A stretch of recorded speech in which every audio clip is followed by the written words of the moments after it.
Hi hello నమస్తే welcome back to Suman TV. ప్రస్తుతం స్టూడియోలో ఉన్నారు ప్రొఫెసర్ కామేశ్వరి మేడం. నమస్తే మ్యామ్. నమస్తే అండి.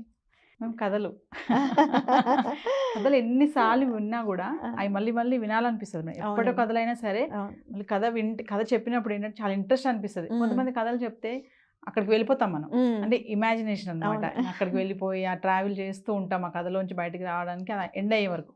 అలా అవును. కొంచెం మంచి మంచి కథలు చెప్పుకుంటున్నాం మనం. మరి ఈ రోజు ఏం కథ చెప్తున్నారు? ఈరోజు దాన ఫలం దానఫలం.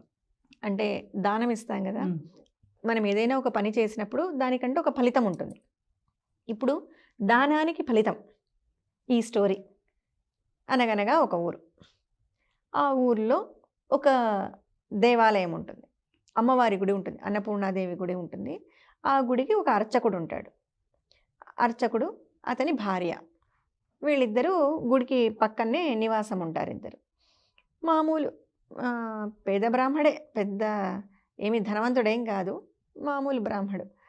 కానీ తనకు ఉన్నంతలో వాళ్ళకు సంతానం ఏమి ఉండదు, ఇద్దరే ఉంటారు, భార్య భర్త ఉంటారు. ఉన్నంతలో సంతోషంగా ఉంటారు ఇద్దరు. ఈ బ్రాహ్మడికి ఒక నియమం ఉంటుందన్నమాట. ఏంటి అంటే తను భోంచేసే ముందు ఖచ్చితంగా ఎవరైనా ఒక అతిథికి భోజనం పెట్టి తర్వాతనే అతను భోంచేస్తాడు. భోంచేయాలి అనేది ఆయన నియమం. ప్రతిరోజు ఎవరో ఒకరిని భోజనం సమయానికి బయట అరుగు మీద కూర్చొని ఇంటి ముందు వెళ్ళేవాళ్ళను, అంటే ప్రతిరోజు ఎవరికి ఇన్విటేషన్ ఇచ్చి పిలవడు, ఈరోజు మా ఇంటికి భోజనానికి రండి అని. బయట కూర్చొని చూస్తారు. ఎవరైనా వెళ్తూ ఉంటే ఆ రోజు వాళ్ళని ఇంట్లోకి పిలిచి భోజనం పెట్టి తర్వాత ఈయన భోంచేసేవాడు.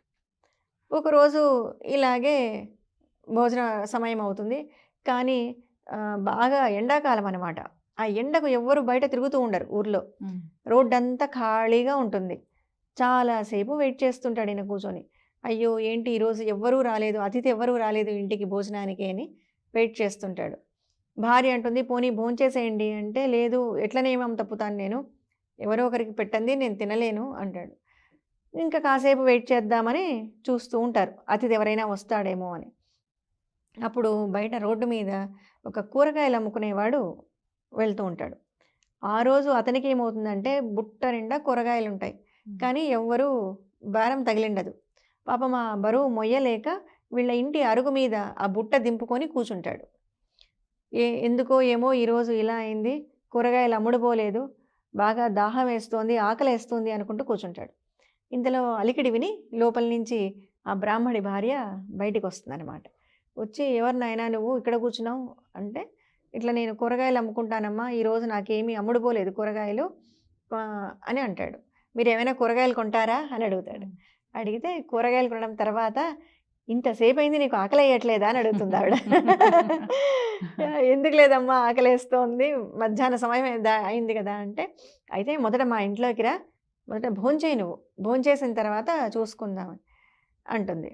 అని అతన్ని వద్దులేండి అట్లా ఎందుకు అంటే, లేదు లేదు పర్లేదు రండి లోపలికి అని లోపలికి తీసుకెళ్ళి ఆ బ్రాహ్మడు తన పక్కనే కూర్చోబెట్టుకొని అతనికి కడుపు నిండా భోజనం పెడతాడు. ఆ కూరగాయల వాడు కూడా చాలా సంతోషిస్తాడు. నేను అయ్యవారు అసలు ఇలాంటి భోజనం నేను ఇంతవరకు ఎప్పుడూ తినలేదు, ఇంత రుచికరమైన భోజనము, నేను ఎవరో తెలియదు మీకు, అయినా కూడా మీరు నన్ను పిలిచి ఇంత బాగా ఆదరించి భోజనం పెట్టారు అని వాడు ఎంతో సంతోషపడతాడనమాట. సంతోషపడి వాడు కూరగాయలు ఉంటాయి కదా బయట, అమ్మ మీరేమీ అనుకోకపోతే ఈ కూరగాయలన్నీ మీరు తీసుకొని ఉపయోగించుకోండి అంటాడు. గంపెడు కూరగాయలు. గంపెడు కూరగాయలు. కానీ ఆవిడ స్వీకరించదు, ఒప్పుకోదు.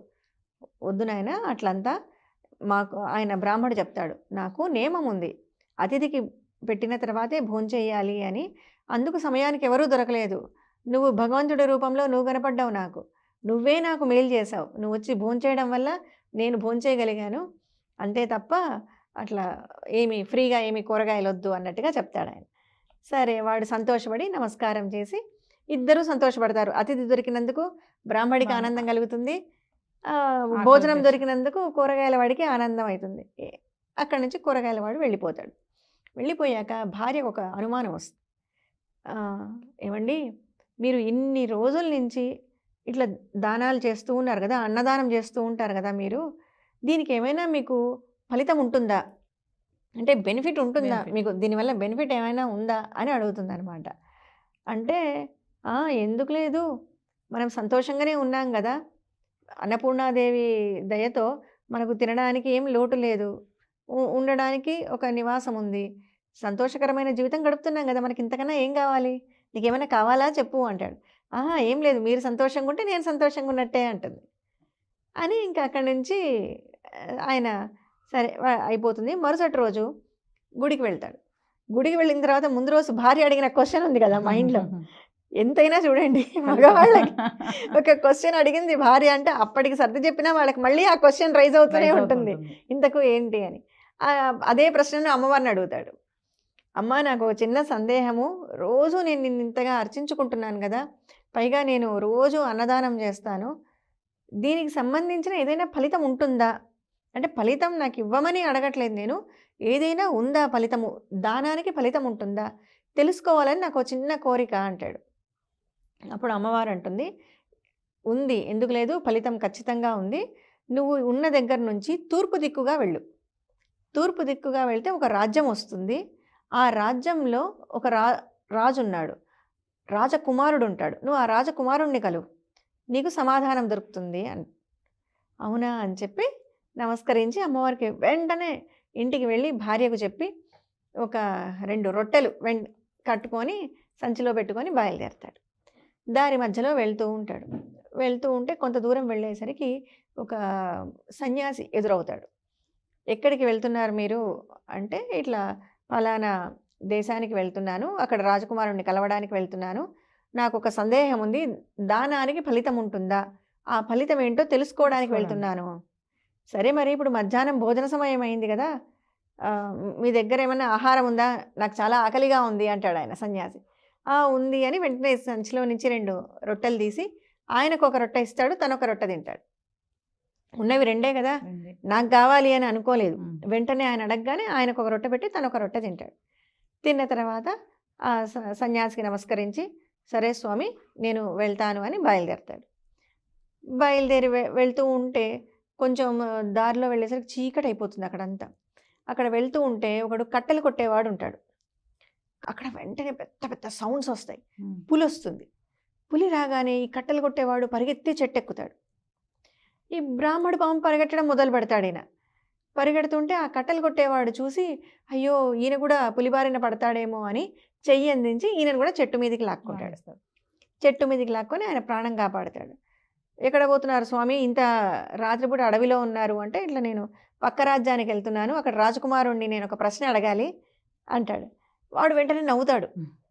ఎందుకు నవ్వుతున్నావు అంటే, రాజకుమారుడితో మీరు మాట్లాడడం ఏంటి, మాకు ఇంకా రాకుమారుడే లేడు అక్కడ ఆ రాజ్యానికి, మా రాణీదేవి గర్భవతి, ఈరోజో రేపో బిడ్డను కంటుంది ఆవిడ, ఇంకా మాకు రాకుమారుడు పుట్టనే లేదు, ఇంకా పుట్టని రాకుమారుడితో మీరేం మాట్లాడతారు, ఆ రాకుమారుడు ఎప్పుడు పుట్టాలి, మీరు ఎప్పుడు మాట్లాడాలి, కనీసం 3 ఏళ్ళన్నా వయసు రావాలా, సో ఇంతకాలం మీరు ఇక్కడే ఉంటారా, అయినా మీరు వెళ్ళే మార్గం ఇది కాదు, ఇంత రాత్రిపూట మీరు ఎక్కడ వెళ్ళలేరు అని వీడేమంటాడు, మా ఇంటికి రండి స్వామి, మీకు అభ్యంతరం లేకపోతే ఈ రాత్రికి నాతో ఉండండి, నేను ఎట్లా రాజభవనానికి ఈ కట్టెలు అందజేస్తాను పొద్దున వంటకు, నాతో పాటు తీసుకెళ్తా అంటాడు.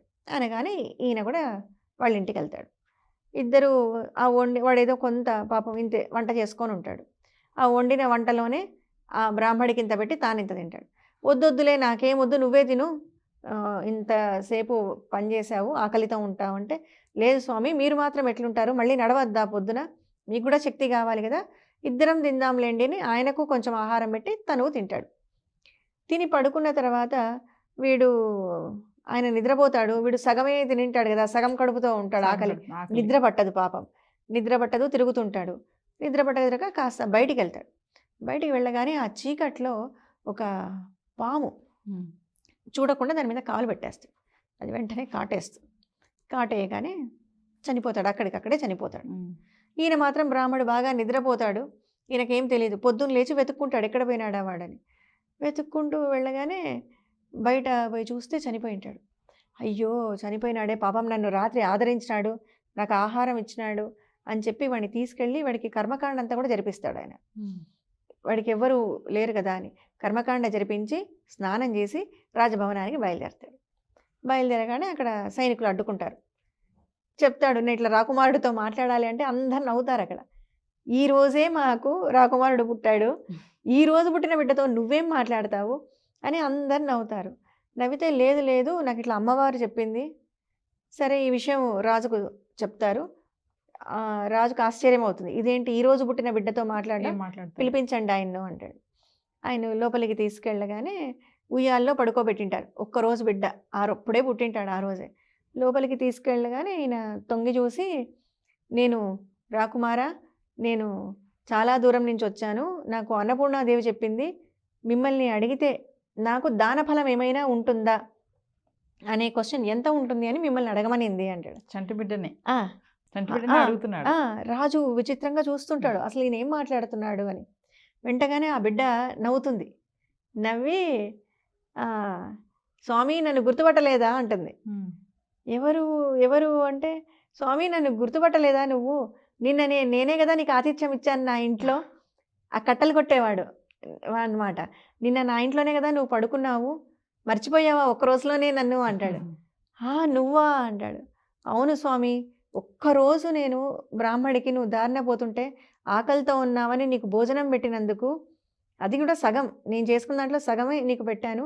ఒక్కరోజు నీకు భోజనం పెట్టి ఆశ్రయం ఇచ్చినందుకు నాకు భగవంతుడు రాజయ్యే యోగం ఇచ్చాడు. రాజు ఇంట్లో పుట్టించాడు నన్ను. చూసావా నీ వల్ల నాకెంత పుణ్యం దక్కిందో అంటాడు. నాకు ఒక్క రోజుకే ఒక చిన్న పని చేసినందుకే, దానం ఇచ్చినందుకే నువ్వు ఇన్ని రోజుల నుంచి అన్నదానం చేస్తున్నావంటే ఇంకా నీకు ఎంత ఫలితం వచ్చి ఉంటుంది అంటాడు. దాంతో ఆయనకు ఆన్సర్ దొరికిపోతుంది అనమాట. దొరికిపోగానే చాలా సంతోషపడి మళ్ళీ తిరిగి తన రాజ్యానికి, తన దేశానికి వచ్చేసి ఇంకా అక్కడి నుంచి ఆయన ఆ సంతోషంతో ప్రతిరోజు, ఇంకా అప్పుడు ఎవరో ఒక అతిథి కోసం చూసేవాడు, ఇంకా తన సంపాదన అంతా కూడా ఆయన నిత్యాన్న దానం చేస్తూ ఉన్నంతకాలం కూడా సంతోషంగా జీవిస్తారనమాట. దానాలన్నింటిలో అన్నదానం గొప్పది. అన్నదానం గొప్పది. Thank you. నమస్తే.